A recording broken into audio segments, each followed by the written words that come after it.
This is Alabama Politics with Steve Flowers, an in-depth interview with Alabama's top political newsmakers.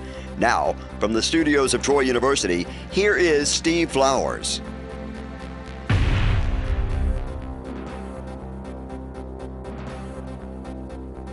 I'm Steve Flowers, and welcome to Alabama Politics. Folks, we're very fortunate tonight to have as our guest one of my favorite DAs in the state, Mr. Chris McCool.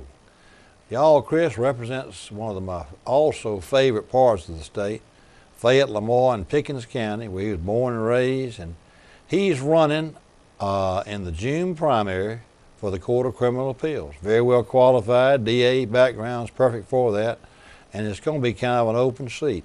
Chris, good to have you on the show. Good to be here. Thank you for having me. Explain to our viewers now, there's how many seats on the Court of Criminal Appeals? There's a total of 5. 5 seats. Yes, sir. Now, y'all don't all run at the same time. No, sir. There's 3 seats that'll be up for election in this June primary in 2018. So probably the majority will be up. But tell me who all's on there now. Right now, you have the Chief Judge is Mary Wyndham. Yeah. And then you have Judge Joyner. Mike Joyner's on there. He was a circuit judge in Shelby for a long time. That's right. That's right. Judge Sam Welch is on there. Now, where's Welch from? I think he's down from Monroeville. Yeah, that's in that right. area. So, also a circuit judge for a long time there. And then you have Judge Beth Kellum from. Yeah, I like Beth. She's been on the show. Okay. Well, her folks are originally from Tuscaloosa, not too far from where I live. And then. Let's see, I think I've left somebody. Lyles Burke. Lyles Burke is also on there now. Where's Lyles from originally? Lyles from Arab. Sand Mountain. That's right. He's up in that area. So he and y'all went to school together. We were. He and Alabama. He started a couple of years after I did. I started University of Alabama in 1985. He started in 1987. Chris, now, so tell me, who all seats are up? Mary Wyndham's not up, is she? No, she's not, and neither is Judge Kellum. Judge Welch's seat, Judge Burke's seat, and Judge Joyner's seat are up. 3 men. That's right. 2 women and 3 men on that court. That's right. That's right. They're all 3 up this time. And so the seat you're running for is really a vacant seat. It is. Judge Joyner's not running for re-election, and Judge Burke is also in line to be confirmed as a federal district judge. So there's a couple of seats that are open, going to be a change in, I should say. And so yeah, I'm not running against an incumbent at this point, so not planning to. So. When you thought about running probably for this court since you were on the court in the University of Alabama SGA, wasn't you? That's right. That's right. I actually started out in 1986. Would be the spring semester. I got elected to the SGA Senate, and I served that year in the Senate. And the next year I got beat, but then I got reappointed and served another year in the Senate. And then I served for 3 years on the student court. The last year I was Chief Justice. And then I went to law school, and I ran for the honor court and served 2 years as an associate justice on the honor court, and I was the Chief Justice my senior year of law school. So, Chris, you and John Merrill are contemporaries. That's right. Yeah, John was a few years older than me, but he was running for SGA president in 1985. He was vice president then. That's really how I got involved in politics. John recruited a bunch of us that were independent to help him out, and I was an old country boy from Zion, Alabama, a little north of Gordo, and so I didn't know much about politics, but I learned quite a bit during my tenure at the university. Did you always figure you'd go to the university undergraduate school because you were right there in the shadow of Alabama? Yes, sir, I did. Gordo, as y'all may not know, is right up there by Tuscaloosa. Gordo his hometown is in Pickens County, and Pickens, Lamar, and Fayette. That's right. Are all in his circuit. Yes, sir. And he's, how long have you been DA up there? I've been the district attorney for nearly 16 and a half years. I started in 1995 as a prosecutor. You what, how old, 20-something years old? I was 26 or 27, but at the time, when I became DA, I was 33. I was the youngest DA at the time. In the state? In the state at the time. There were when you elected? That's right. I've been elected 3 times. And 6-year terms, DA? 6-year terms, that's right. Are you in the middle of your term? Yes, sir. Yes, sir. I'm in the middle of a term The governor would appoint your DA. That's right. That's right. And so it's you're in your 3rd, 4th year of your term. I'm in actually the 2nd year. Because or the 1st year, because it started, we had to run in 2016. All the DAs are on the same cycle, so all the DAs. Everybody runs. That's right. Everybody runs at the same time. We all ran in 2016 and took office 2017. So I've been, kind of, this is something I've been wanting to do for some time, and this just really opened up to be the right year to do it. Chris, you were born right in the shadow of Tuscaloosa. You were probably born at Drury City Hospital. I was, yes, sir, sure was. And what year were you born? 1967. So that means you're 50 years old. I'm 50, yes, sir. Just turned 50. That's a good age to be running for the court, because you've been DA since you were young. Yeah, all I've been doing for the last 23 years is criminal law. Perfect, So perfect background. That's kind of what I thought for the, before I started practicing law, one of the considerations I had, I love the academic side of the law. I love the law. Okay, and so the court is a place that I've always had a desire to go to at the appropriate time. I've loved being district attorney, loved being a prosecutor, but I look forward, if I'm blessed to get on the court, to be able to actually be a student of the law. Chris, going back to your birthplace, yes, sir. Your family's been in farming. Yes, sir. That's what you do. And besides being a practicing DA and lawyer, yes, sir. You run a farm too, don't you? Yes, sir. I live on McCool Road. It's named for your family. About 10 miles north of Gordon. I tell everybody it's my road. But it's a dirt road. But it's my road. Is it dirt? It is. It's a dirt road. I've lived on that road all my life. Surprised Big Jim didn't pave it. Yeah, no, we never did have enough influence with anybody to get it paved. And I'm kind of glad. I enjoy living out there on the dirt road. You ever get stuck in the mud out there? Occasionally, every once in a while. That's why Big Jim had those farm to market roads paved, because farmers would complain. That's right. That they couldn't get their crops to the market. Right. That's right. Big Jim would carry Pickens and Lamar. Oh yeah. Oh yeah. Every time. But we had my great grandpa that he died in the 1800s, early 1900s, and actually fought in the Civil War. He's the first McCool on that road. Well, where'd they come from? The Carolinas? South Carolina. Mine did too. Yes, sir. South Carolina. And my folks settled in this area of the state about that same time. My first ancestor, my mama's side, came in around 1837. But all of them, everybody who settled Alabama just about came from the Carolinas. Well, he was my great-great-granddaddy, Francis Marion McCool, who was buried in the church cemetery where I pastor. That's right. Isn't that something? Yeah, he was a member of the church till he got kicked out sometime in the early 1900s, and we don't know exactly for what. Kicked out of the church? Yeah, we think it was for bootlegging. So a lot of bootlegging. Doing a lot of moonshine. See, y'all were on the borders of the state. Every county that borders, that bootlegging was real big. That's right. That's right. In fact, it's a funny story. My mama came from the edge of Tuscaloosa County, the western part of Tuscaloosa County, a place called Ecola. And I've seen that. When she got engaged. That's right. It's in Tuscaloosa. When she got engaged to my daddy, who lived in Zion community, my grandmother was upset because she said, "I don't want you moving off up there among all those bootleggers and moonshiners." Because your granddaddy now it was three generations settled in that area. You know, Paul Hubbard was from up there in a place called Hubbardsville. That's right. Everybody was up there. That's in my circuit. That's in Fayette County, up in my circuit. So I love that area. I was in Adamsville not long ago. That's right. I remember that. Yeah, it's a good area. I never had any intention of living anywhere else. It just I went back. I was blessed that after law school I got to go back and practice law with the only lawyer in Gordo, and we had a good little practice there for 2 or 3 years. And He's still practicing? No, he was an older gentleman. He was in his 70s when I went to work for him in 1993, and he passed away in I think 2008. But we had a connection to Mr. Burkhalter, C.O. Burkhalter, and his daddy and my great-granddaddy on my mama's side, Springer, were Primitive Baptist preachers together at the church my brother now pastors. So we had a lot of good got a lot of good talks about the law, a lot of good cases, but a lot of good theological discussions too through the years. So, is your wife from up there too? She is. She grew up about 5 miles from where we live now. Did y'all start dating after college, law school? Yeah. It was. I actually in 1986 I called her and asked her out, and she turned me down. When you were in college? I was in college. That's right. She turned me down first. She had good sense. Turned me down the first time, but. A couple of years later, did she give any excuses? I don't want to she was actually she was busy. She plays the piano. She was playing the piano for a play at Shelton State University that was going on, and I didn't believe her at the time. I just thought she didn't want to go out with me, but she swears that's true, and I believe her now. So, but about 3 years later, 1990. We started undergraduate school. After undergraduate, I was about to start law school, and we've been married for 25 years. Y'all married during law school? We did. February Y'all 14th. got 4 children. Yes, sir. Two girls and 2 boys. Do they live around y'all? They do. The 3 of them are still at home. My oldest daughter is 23. She's married. They live in my grandmother's house in Ecola. My grandmother passed away a few years ago.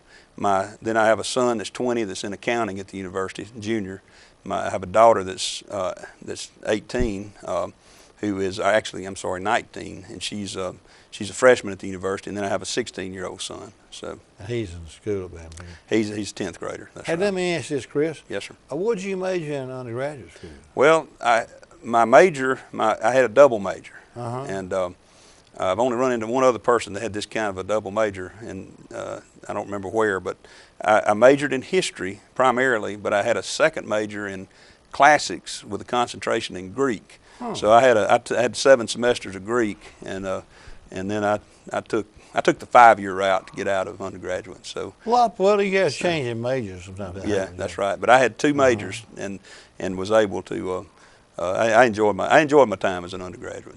So. Chris, tell me about some of your most interesting. Now, do you go to the county seat of Pickens is Aliceville? No, it's Carrollton. Carrollton, that's right. That's right. Now, We got the face Lamar in the window. is Sulligent. No, Lamar is Vernon. Vernon. Yeah, and Fayette is Fayette. is Fayette. Yes, sir. Yes, sir. Yeah, we got the face in the window in Carrollton. You know. Tell the folks that story of Carrollton in the Pickens County Courthouse. Tell them that's a great Alabama story. The old, I grew up here in Catherine Tucker Wyndham's 13 Alabama Ghosts in Jeffrey, and that was one of them, and that was always our famous thing in Pickens County. And right now, my office is on the 2nd floor of the probate building, which looks right out the window. Every morning I can wave at Henry Wells, but he's the story goes, and there's a couple of different versions, but the story goes basically that Henry Wells, a young African American man in the mid to late 1800s, he was chased into, accused of some crime and chased into the attic of the old courthouse. And while he was looking out the window at the mob that was gathering, lightning struck and etched his face in the window. That's right. And then the courthouse burned down after that. And then when they rebuilt it, then the story is that his face came back in a window there. Have you ever seen it? I see it. You can see it if you come to Pickens County. Serious? They've got a little telescopic viewer there on the corner, and you put a quarter in it, and if you come to Pickens County, you can see it. That's kind of puts a tingle in your spine. That's right, yeah. Well, I tell everybody, I get to wave at him every morning. Now, if he ever waves back, I'm leaving. So. You know, that's funny. We are doing this show today. I watched The Green Mile last night. Did you really? For about the 3rd time. It's a 3-hour movie. Very good. But I got turned it on. It was on. I couldn't stop watching it. You Yeah. see more. But it's sort of like that. Has that same mystic. So Good you movie. can actually see Henry Wells' face. You in that can. You movie. can see the face in the window, and so. That's one of her, Miss Wyndham's favorite stories, wasn't it? It was. Oh yes. Carrollton It was. Courthouse. Yes. We she included that in her famous book, and we've always, as I said, that's our claim to fame over in Pickens County. So, but I also cover Fayette, and also Lamar County, as I said, I knew you Vernon. did. Yeah. So, Fayette now. Fayette may be the biggest of the 3, isn't it? yeah, Fayette's the biggest one, the biggest city in the whole circuit. So. You know, my favorite old guys was Thigpen. Oh yeah, yeah. We served in the house together. Yeah, yeah. Old Max William. Newman came up there too. Didn't Yeah, he? that's right. He sure did. Yeah. See, I've got kinfolks in all those counties. My kinfolks, I'm distantly related to some of those folks. Well, yeah, because Lamar your County, folks have been there so long. That's right. So And live on the same land. yeah, that's right. So, What about, who are some other legislators from there? I know Thigpen had a Carter, but he was from Greenville originally. yeah, we had Bedford had that area, didn't he? Bedford had the area. Bedford was covered Fayette and Lamar County for a long time, and then we had Alan Harper. Alan's from Pickens County. He's retiring this year. And Alan Layson before him. Right, I was there with Alan. That's right. Alan was a good friend of ours, as Alan Harper is. And so we had some, we had Fuller Kimbrell, too. Yeah, that's right. You've read his books, hadn't you? Oh, yes. He's from Fayette. He would call me he lived to be almost 100 years old. That's right, over 100. He was, I can't remember exact age, but he was. Where did he live? He lived in Fayette. Fayette, that's right. Yeah. You know, he would call me and tell me stories all the time. I got I should have used some of his stories in my book. I may do it next time. Yeah. He gave me permission. Yeah. But he had some great stories. Yeah. This is the funniest picture in the world with Big Jim and Fuller Kimbrell. You know, Kimbrell and Rankin Fight were Big Jim's floor leaders.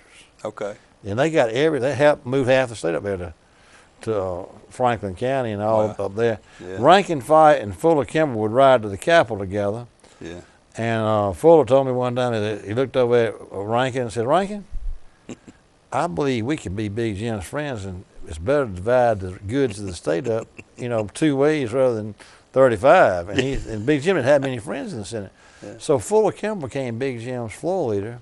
Then he became his finance director. Yeah, that's right. And there was a picture of Big Jim who stood 6'9", and Fuller Kimbrell was about 5 feet 2. Yeah, that's right. And he looking up at him like this, like a child. But pictures made with Big Jim, people made it look like a child. Right. But the funny thing about it, now you being a DA, you knew the story of Phoenix City. Oh, yes. The Phoenix City story by John Patterson. That's right. Who we've had on the show. Yeah. And his daddy was assassinated over there. That's right. Yeah. And they wound up convicting that chief deputy, Albert Fuller. And they sent him to kill prison. He was the one who killed Albert Patterson. The chief deputy over there was the one who killed him. Wow. And they convicted him, and Big Jim was governor, and Fuller Kimbrell was finance director. And Big Jim had been in the cups pretty much that one afternoon, and somebody came in and says they'd been trying Albert Fuller in court in Jefferson County, and they convicted him and gave him life. Someone came in and says, "They just convicted Fuller and gave him life and killed me." Big Jim would say, "Oh, they didn't even give old Fuller a trial." He thought they were talking about Fuller Kimbrell. That's funny. He said they didn't give old Fuller a trial. That's hilarious. That's a good story. Tell me your best one about one of your most interesting cases up there. That Fayette County. We had probably our worst case that we've ever had to deal with, and no DA ever wants that. But we had 2 police officers and a dispatcher murdered in the police department up there. What happened? Had a 18-year-old young man from Walker County came down. He just graduated high school, and he had committed some burglaries up in Walker County. And he stole a car, came down and fell asleep in the car at the Triangle in Fayette. If you're from Fayette, you know what I'm talking about. It's a little area where the roads diverge. And the 2 officers, Arnold Strickland and James Crump, found him asleep in the car, realized, ran the tag, it was stolen, took him to the police station to process him, and then they were going to, the practice at the time was to do all the processing, fingerprinting and everything like that at the police station, and then they would take him over to the jail, which is a few blocks away. And so when they unhandcuffed him there, he got one of their guns and he killed the 2 officers. And shot him right there in the police station. Right there in the police station. And then he went down the hall, and there's the 911 dispatch center was also there. And Ace Mealer was the unarmed dispatcher on duty, and he shot him, I think it was 5 times. Boy, just crazy on drugs or something. He wasn't on anything that we know. He told the ABI investigator that came and did the case. He said I didn't want to spend the night in jail. And so he was, he said his, plan to get their gun and try to get away, and he ended up stealing their car, one of them's car, and took off up toward Jasper, and met a Fayette police officer coming in his personal vehicle. Heard him talking about him on the radio. Heard the defendant heard him talking about himself on the radio, and realized they'd seen him going to Jasper, so he turned around and went to Columbus, Mississippi. And went right back through town, just a few blocks away, and did a bunch of things to try to hide his crime. But he was caught out there by a Fayette police officer and another police officer from Alabama in a field just outside of Columbus, Mississippi, and they did their job. I told my assistant DA at the time, I said, I was up there early, 5:30 that morning, and we were standing around while they were processing the scene. They hadn't caught him yet, and I told her at the time, I said, "We'll never prosecute this case. They'll kill that guy before they bring him in." But I tell you what, those officers did their jobs, and as bad as they might have wanted to shoot him, they didn't. And they took him in, and we had about a 4-week-long trial and convicted him. He's on death row today. So needs to be. Yeah, that's the worst case I've had to deal with. We've had I knew those officers and the dispatcher, and it's just a bad situation. Chris, I've had some of these folks running for Attorney General we talk about. Tell me your experience as a DA about the opioid crisis. You agree it's a crisis? Y'all having that problem y'all here? It's bad. It's bad everywhere. Do they go to Tuscaloosa to get doctors to prescribe pain? They do. They get, and it's been going on for a while now. We had obviously cocaine, marijuana, then the meth problem, but all throughout that, just sort of not ignored but not really publicized. We've been dealing with pill problems for the last 23 years. It's not something that's not new. It's not new, but it's become, because of the potency of some of these drugs and because of the availability of some of these drugs, it's just become a crisis. Because one of the best things the legislature ever did is put the Sudafed behind the counter. And that helped cut down on our little mom and pop. So Sudafed is a bad thing. Sudafed was what they used to make meth. Okay. So we were having this meth crisis, and it's still bad now. Don't get me wrong, but we had a meth crisis. You'd have a mom and pop shake and bake little meth lab in a bottle, in a 2-liter bottle, because they could get Sudafed they could either steal it or buy it. Well, now it's regulated, so it's cut down on that some. But what's happened is they've gone to opioids and the pills, and I mean I went through a period of time, and it's been several years ago now, where we had about 5 young people, 18 to 21 years old, overdose in the space of about 2 months. 2 or 3 of them died, and a couple of them made it through it. But it was just a terrible. So it's bad. It's bad out there. From prescription drugs. From prescription drugs. That's right. We have to. I mean, and I applaud the efforts to try to get a handle on that. There's a lot of problems out there, but one of the things that afflicts us as DAs and local law enforcement as much as anything is that opioid crisis. Have you had many cases you've had to on appeal to the court? You had to prosecute, go before the Court of Criminal Appeals for? I've had to do a couple of mandamuses. We don't generally do our appeals though. Once we convict them at trial, the Attorney General's office handles the appeal. So we don't do that. What are most of the appeals coming from? What would be most of your cases on the Court of Criminal Appeals? Most of my cases are drug related. Would that be that's what most of the, because of the drugs are such a problem that's in the country right. now. 85%, and that's not an exact estimate now, but I would say that 85% of the cases I've got are drug or drug related. That means the killings that have been related to dope, or even burglaries, forgeries, and certainly the drug cases themselves. So when I Chris, as an appellate judge, hadn't there got to be some kind of error or something that been before you? Now you get a lot of writs for appeal. That's right. But 9 out of 10 of them get rejected, don't they? Yeah, that's just a perfunctory thing that an defense lawyer does. The Court of Criminal Appeals is the court of first appeal. Right. And appeals come to that court by right, generally speaking. Like if I convict somebody in Pickens County, once the sentence is done and the times have run, they appeal it directly to that court. Now, to go from the Court of Criminal Appeals to the Supreme Court, Alabama Supreme Court, the Supreme Court has to grant cert. They don't have to take that appeal. They can, but the appeals though, the Court of Criminal Appeals has probably got the biggest caseload of any court. I would think it would, because there's. I think the last figures I saw were 1,600 or so cases per year. Because they just a defense lawyer just perfunctorily. That's right. Just ask for an appeal. Anytime there's a conviction, you can expect an appeal. Now is that prevalent? Yeah, it's gonna, and we expect that. We don't, and most of the time you might say the defense attorney's not doing his job if he doesn't appeal it. So a lot of times the defense attorney will get out of the case. The trial counsel will, and have an appellate counsel appointed so they can review the record and see if there was any error committed by the trial counsel. So it's a pretty good. There's a good number of cases throughout the state that go up. Y'all's workload is pretty heavy then. It's pretty heavy. But a lot of times they give you have a clerk, don't you? Yeah, they'll have a clerk. The Court of Criminal Appeals, I'm not sure the numbers, but they have 2 or 3 lawyers that help do the recent, that work for each judge, and so but it's one of the attractions for me for the Court of Criminal Appeals is that you get to really get down into the law again. for the last 23 years as a prosecutor, you know, I'd say 75% of what I do is try to manage the dockets and administrate, you know, trying to get, you know, as DA especially, I've got to be the administrator, but I'm not just an administrator, I also try cases. Yeah. Some DAs have bigger offices, but I don't, you know.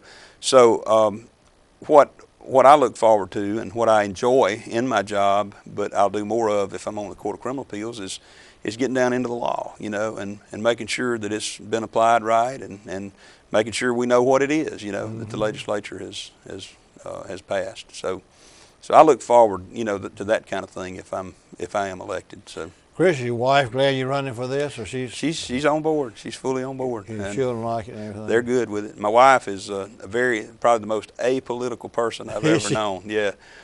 So she, and I'm thankful for that. She keeps my feet on the ground. But yeah, we have a good, she takes care, she's been real good over the past few weeks and months.